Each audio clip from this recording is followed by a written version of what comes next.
Hello friends, मैं आकाश कोहली स्वागत करता हूँ अपने YouTube channel Kohli science classes में। क्लास नाइन्थ का वीडियो में रिकॉर्ड कर रहा था। चैप्टर फर्स्ट यानी फर्स्ट पार्ट में आपको दे चुका था। चैप्टर सेकंड का फर्स्ट पार्ट में आपको दे चुका था। सेकंड पार्ट ये अभी आपके सामने है, देख सकते हैं आप।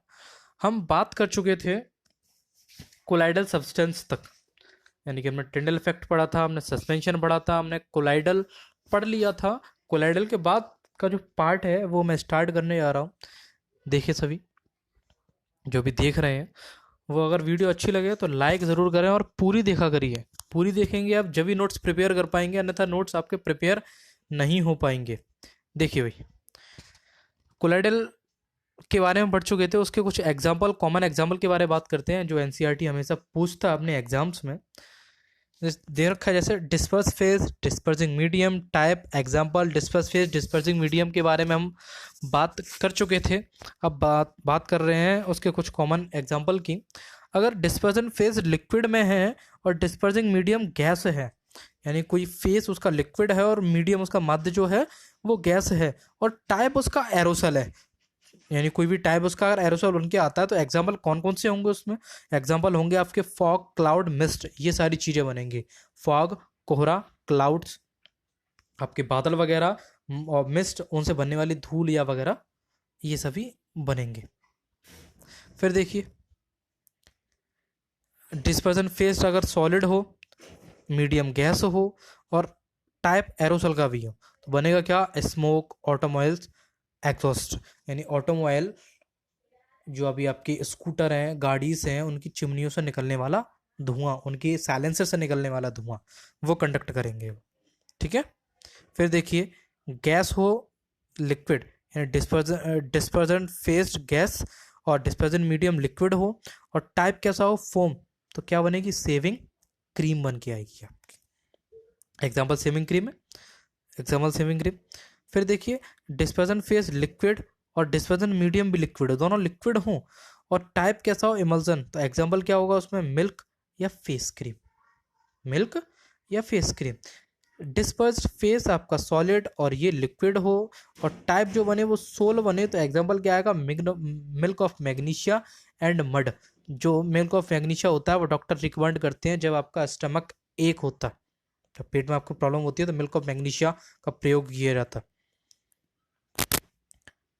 फिर बात करें हम कि डिस्पर्सन फेस गैस, ये लिक्विड, ये फॉर्म बने, तो क्या बनेगा? फोम बनेगा, रबर बनेगी, स्पंज, प्यूमिस। ठीक है, ये सारे एग्जांपल हैं इसके। फिर देखिए, डिस्पर्सन फेस लिक्विड, ये सॉलिड और जेल टाइप हो, तो क्या बनेगा? जेली, चीज़, बटर, ये सारी चीज़ें बनके तैयार होती हैं, ये एग्जाम्पल होते हैं इसके। फिर देखिए, ये सॉलिड, ये सॉलिड, दोनों सॉलिड हों और जो टाइप बने वो भी सॉलिड सोल बने, तो क्या हो सकता है? कलर्ड जेमस्टोन या मिल्की ग्लास। कलर्ड जेमस्टोन यानी कंचे जिसे हम कहते हैं, वो आपके जेमस्टोन के अंदर आते हैं। ठीक है, ये सारी चीज़ें हम कवर अप कर चुके हैं। इसके बाद जो मैं बात करूँगा वो बात करूँगा आपकी सेपरेटिंग ऑफ कंपाउंड्स को कैसे सेपरेट किया जाता है। सब कंपाउंड को सेपरेट कैसे किया जाता है? देखिए, कंपाउंड को सेपरेट करने का एक सिंपल सा तरीका है, जैसे दे रखा है इसमें। We have learned that most of the natural substance are not chemically pure. कि नेचर में जो हमें सब्सटेंस मिलते हैं ज़रूरी नहीं है कि केमिकली प्योर हों। डिफरेंट मेथड्स ऑफ सेपरेशन, उन्हें अलग अलग मेथड से, डिफरेंट मेथड से सेपरेशन करके एक इंडिविजुअल कंपोनेंट से निकाला जाता है उस मिक्सचर में से। Separation makes its possible to study and mixture to use the individual components of mixture, और उसे कहा जाता है कि ये पूरे मिक्सचर का एक इंडिविजुअल मिक्सचर निकल के आया है। Heterogeneous mixture can be separated, heterogeneous mixture को सेपरेट किया जा सकता है into their respective constitution by simple physical method. किसके द्वारा? सिंपल फिजिकल मेथड, जैसे लाइक हैंड पिकिंग के द्वारा, सीविंग, हैंड पिकिंग, या जैसे हम हाथों से चुनते हैं, चावलों का भी कंकड़ हो जाते हैं तो हाथों से हम निकाल सकते हैं उसे। सीविंग, छानना, आटे में जब भूसी वगैरह निकलती है उसे छानते हैं, छानना वो हो गया। फिल्ट्रेशन, किसी भी जैसे वाटर में इम्प्योरिटीज आ गई हैं तो कोई कपड़ा लगा के सूती उसे फिल्टर कर लिया जाता है। That we use in our day to day life, ये हम अपने दैनिक दिनचर्या में यूज़ करते रहते हैं। Sometimes special techniques have to be used for separation of the compounds of a mixture. अब जो स्पेशल टेक्निक्स आती गई समय समय के साथ, उनके बारे में पढ़ते हैं। उनके बारे में देखिए, दे रखा है। हम जो पढ़ेंगे how can we obtain colour components, how can we obtain colour components, पढ़ेंगे क्या हम, how can we come obtained, ये रहा आपका, दिखाने की कोशिश करता हूँ आपको। How can we obtain coloured component dye from blue ink, यानी कि कैसे हम डाई से ब्लू या इंक से कैसे कलर प्राप्त कर सकते हैं, ब्लू या ब्लैक इंक से कैसे हम एक कलर प्राप्त कर सकते हैं।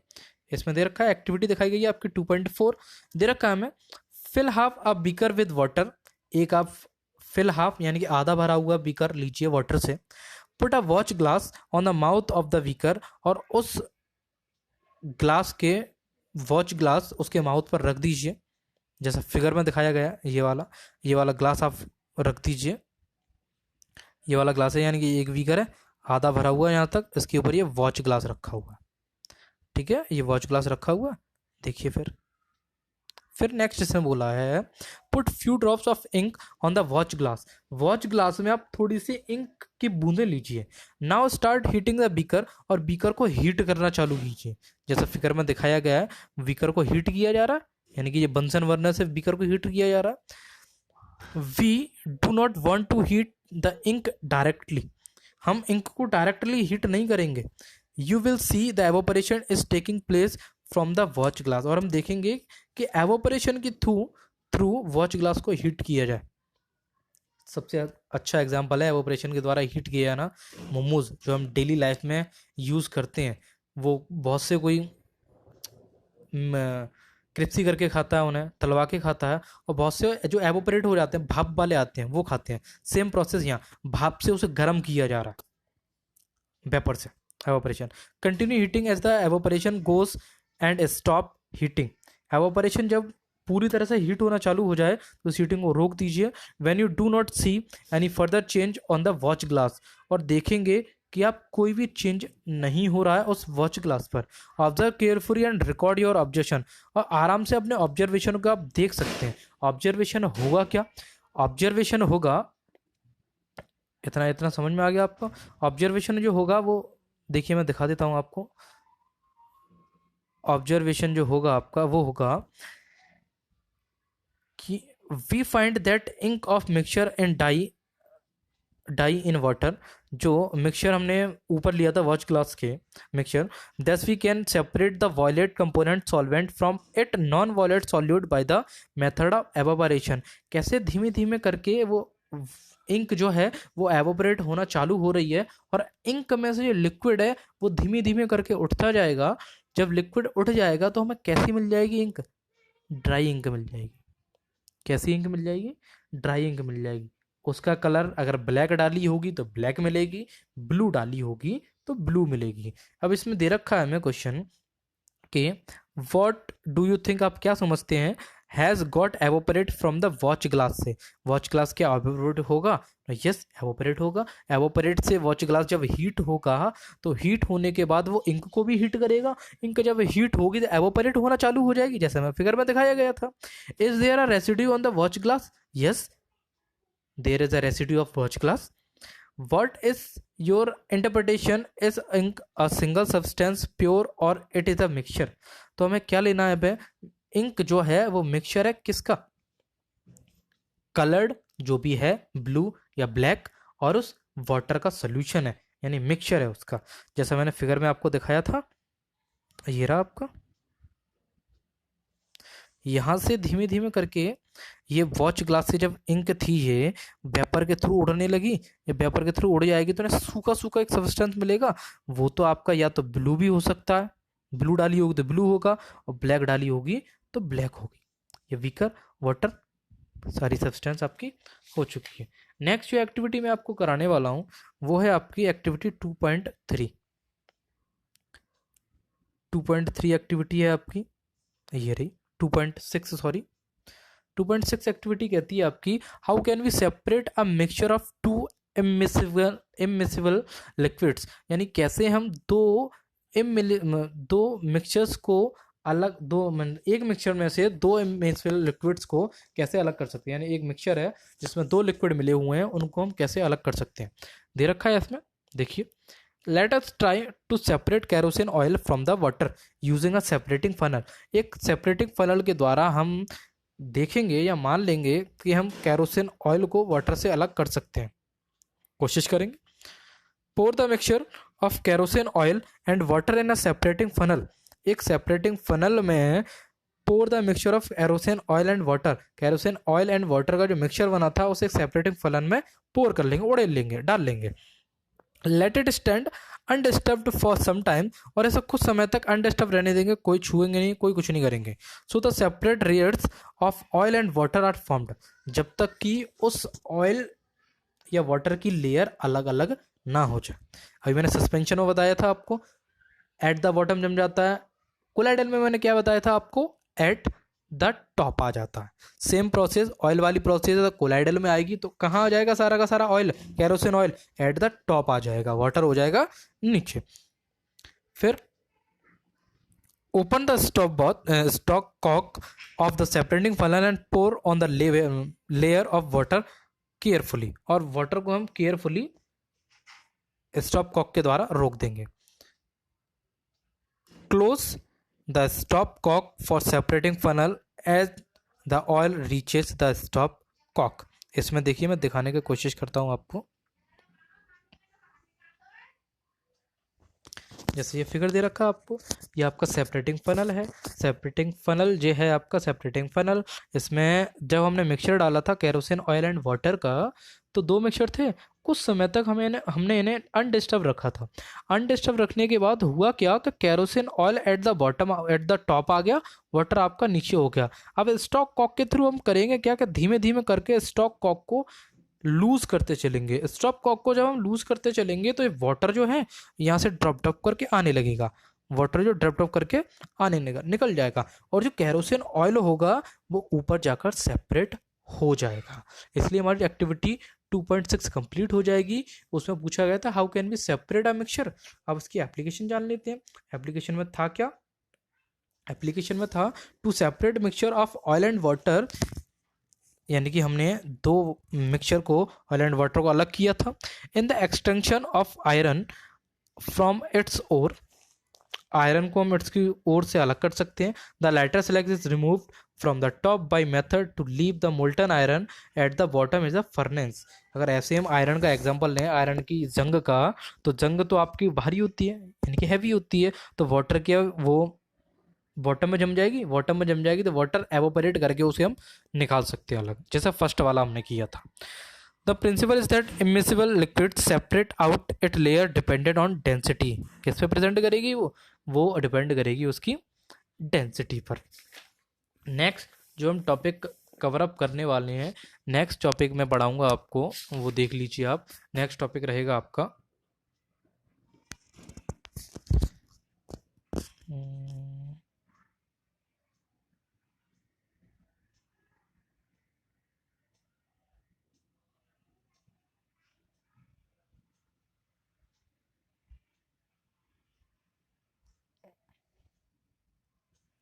देखिए, नेक्स्ट टॉपिक जो रहेगा आपका वो रहेगा केमिकल चेंज, यानी कि डेफिनेशन आती है आपकी 2.4 पे है कि फिजिकल एंड केमिकल चेंज की डेफिनेशन बताइए। तो फिजिकल चेंज की मैं अपने नजरिए से एक सिंपल सी डेफिनेशन बताता हूँ आपको। In which process no new substance are formed, यानी कि वो प्रोसेस जिसमें कोई नया सब्सटेंस बने ही ना। जैसे हमने वाटर को बॉयल किया, वाटर को जब बॉयल करेंगे तो क्या बनेगा, एवोपरेट। एवोपरेट को एवोपरेशन यानी वेपर बनेगा, वेपर को द्वारा ठंडा कर देंगे तो वाटर बन जाएगा। यानी कि वो प्रोसेस हो जिसमें एक बार वो चीज कन्वर्ट होने के बाद दोबारा उसमें कन्वर्ट ना हो सके, वो होता है फिजिकल चेंज। जैसे वाटर का एग्जांपल दिया मैंने, वाटर को अगर आइस बना देंगे तो दोबारा से वाटर बन सकती है, हाँ बन सकती है।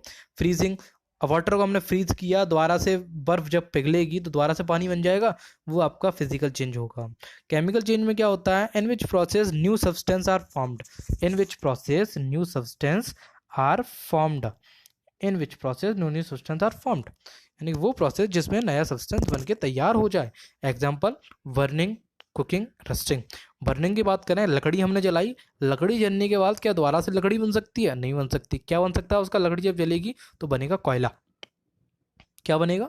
कोयला बनेगा। कुकिंग की बात करें, हमने खाना बनाया, हमने कोई सब्जी बनाई, कि दोबारा से वही सब्जी कच्ची लेके आ सकते हैं? नहीं लेके आ सकते हम। रस्टिंग की बात करें हम, रस्टिंग जब आयरन आपके वाटर की प्रेजेंस या मॉइस्चर की प्रेजेंस में आता है तो रस्ट देता है। क्या उस रस्ट को हम दोबारा से आयरन बना सकते हैं? नहीं बना सकते। फिर नेक्स्ट देखिए, फिजिकल एंड केमिकल चेंज की बात हो गई। तो what are the types of pure substance के बारे में बात करते हैं, कि जो रहते हैं आपके, what are the types of pure substance? तो on the basis of chemical combination, on the basis of chemical combination, substance are classified in either as element and compound। इनको दो भागों में बांटा गया है, elements and compound. Elements compound की definition देख ले रहे हैं अब। देखिए डेफिनेशन मैंने लिखी हुई है। एलिमेंट्स क्या होता है? मॉलिक्यूल्स ऑफ मोस्ट एलिमेंट्स, यानी एलिमेंट्स के ज़्यादातर molecules are made up of only one atom. जो सिर्फ एक एटम से मिलकर बने हुए होते हैं वो एलिमेंट्स कहलाते हैं। जैसे एक एटम ऑक्सीजन, ऑक्सीजन में से ऑक्सीजन को अलग करोगे तो ऑक्सीजन ही मिलेगी, कोई दो कंपाउंड नहीं मिलेंगे। ऑक्सीजन है तो ऑक्सीजन को हम सिर्फ एक कंपाउंड, नाइट्रोजन सिर्फ एक एलिमेंट, हाइड्रोजन सिर्फ एक एलिमेंट, क्लोरीन सिर्फ एक element. Only one of atom, made up of only one of atom, सिर्फ एक से बनता हूँ। Compound, a compound is a substance formed when two or more elements are chemically joined. इसमें होता क्या है, दो या दो से अधिक एलिमेंट्स केमिकली ज्वाइंट रहते हैं। अगर उनको आप अलग करोगे तो दो अलग अलग एलिमेंट बनेंगे। जैसे वाटर को आप अलग करोगे तो हाइड्रोजन अलग मिलेगा, ऑक्सीजन अलग मिलेगा। सॉल्ट को अलग करोगे तो सोडियम अलग मिलेगा, क्लोरीन अलग मिलेगा। शुगर को करोगे तो कार्बन, हाइड्रोजन, ऑक्सीजन, यहाँ मिलेंगे तीन आपको। ठीक है, ये तो रहे आपके एलिमेंट और कंपाउंड की बात। अब बात कर रहे हैं मिक्सचर एंड कंपाउंड की बात। हम किसकी बात? Mixture and compound. देखिए मिक्सचर एंड कंपाउंड की बात हम करें तो मिक्सचर क्या होता है आपका और कंपाउंड क्या होता है, इन दोनों में अंतर क्या होता है? एलिमेंट और compound just mix together. Element और कंपाउंड को जब दोनों को मिक्स किया जाता है, एक दूसरे से मिलाया जाता है, to form a mixture and no new compound is formed. सिर्फ एक मिक्सचर बने, कोई नया कंपाउंड ना बने, वो मिक्सचर की। Second definition, a mixture has a variable composition. Mixture में कैसा रहता है? एक वेरिएबल कंपोजिशन रहता है। थर्ड की बात हम करें तो mixture shows the properties of the constituent substance. एक मिक्सचर जो होता है वो प्रॉपर्टीज रहता है, वो कैसी प्रॉपर्टीज रहता है? कंस्टिट्यूएंट सब्सटेंस की प्रॉपर्टीज को दर्शाता है। फोर्थ की बात करें हम, फोर्थ में दे रखा है the constituents can be separated Fairlie easy by physical method. इनमें हम मिक्सचर्स में कर क्या सकते हैं? फिजिकल मेथड्स के द्वारा ऐसे आसानी से हम अलग कर सकते हैं। यही बात करें हम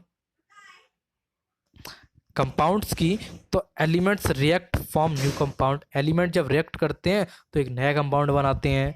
the composition of each substance is always fixed. इसमें जो कंपोजिशन में जो सब्सटेंस रहेंगे, दूसरे नए सब्सटेंस, वो केमिकली फिक्स्ड रहेंगे। कैसे रहेंगे आपके? केमिकली फिक्स्ड रहेंगे। The new substance has totally different properties. नए सब्सटेंस होगी वो टोटली नई प्रॉपर्टी रखेगी। दो एलिमेंट में क्या प्रॉपर्टी थी उनसे मतलब नहीं है, क्या नई आई है हमें उनसे मतलब है। फोर्थ है आपका the constituents can be separated only by chemical और इलेक्ट्रोकेमिकल रिएक्शंस। इसको हम कंपाउंड को सिर्फ किसके द्वारा चेंज कर सकते हैं, किसके द्वारा अलग कर सकते हैं? केमिकल अलग कर सकते हैं, separate chemical and electrochemical reactions के through. Chemical and electrochemical reactions के थ्रू। नेक्स्ट जो है लास्ट पार्ट इस चैप्टर का, चैप्टर यहाँ पे आपका फिनिश हो जाता है। एक्टिविटी फर्स्ट सेकंड की एक नई वीडियो बनाऊंगा, जब मैं नेक्स्ट वीडियो डालूंगा उसमें फर्स्ट सेकंड की एक्टिविटी पूरी करके दिखा दूंगा ताकि आपकी कोई क्वेरीज ना रह जाए। मैटर की हमने बात की, मैटर क्या होते हैं? Solid, liquid, gas. उसमें भी पढ़ा हमने प्योर सब्सटेंस, इम्प्योर सब्सटेंस, यानी कि प्योर सब्सटेंस और मिक्सचर पढ़े जिसका कोई कंपोजिशन फिक्स नहीं रहता। एलिमेंट्स में प्योर सब्सटेंस में पढ़े हमने एलिमेंट्स एंड कंपाउंड्स। उसके एक एलिमेंट जो होता है उसे can not be broken down in similar substance. Similar substance में तोड़ नहीं सकते, जैसे example copper, oxygen, iron, hydrogen, mercury. Compounds की बात करें तो have fixed composition, can be broken down into chemical elements by chemical and electrochemical. किसके थ्रू अलग किया जा सकता है? केमिकल एंड इलेक्ट्रोकेमिकल प्रोसेस के थ्रू, जैसे water, methane, sugar, salt etcetera. Mixtures की हमने दो मिक्सचर पढ़े, होमोजीनियस हेट्रोजीनियस। होमोजीनियस होते हैं आपके यूनिफॉर्म कंपोजिशन, हेट्रोजीनियस होते हैं non uniform composition. Example sugar in water, salt in water, sulfur in carbon disulfide, water and alcohol etc. For example heterogeneous के sand and salt, sugar and salt, wood, blood, water and oil etc. ठीक है, इसी के साथ chapter second is matter around us pure आपका complete होता है class 9th NCERT का। उम्मीद करता हूँ वीडियो आपको पसंद आई होगी। वीडियो पूरी देखने के लिए आपका बहुत बहुत धन्यवाद। और अगर पसंद आई है तो लाइक करें, शेयर करें, कमेंट ज़रूर करें। मैं अपनी हर वीडियो में कहता हूँ कमेंट ज़रूर किया करें। वीडियो जब देख लिया करें आप कमेंट ज़रूर किया करें। अगर हमारे चैनल पर आप नए हैं तो सब्सक्राइब ज़रूर करें।